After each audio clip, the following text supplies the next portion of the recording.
এরকম যদি ঝমঝম করে সারাদিন বৃষ্টি হতে থাকে তাহলে কার ভালো লাগে বলো? আমার তো একদমই ভালো লাগে না। আমার সব থেকে অপছন্দের কাল হচ্ছে বর্ষাকাল। তো দেখো বাইরে ঝুমঝুম করে বৃষ্টি হচ্ছে, আমি বিছানা গুছিয়ে নিয়েছি।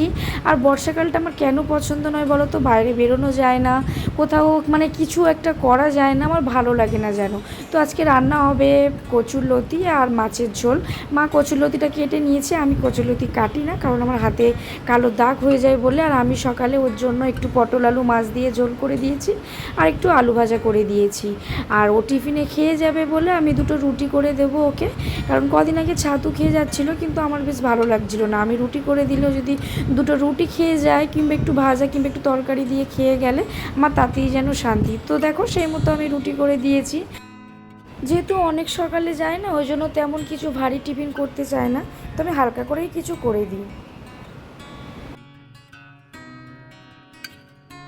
আর এটা দেখো আমাদের গাছের পেঁপে, কত বড় পেঁপেটা না নষ্ট হয়ে গেছে যেন।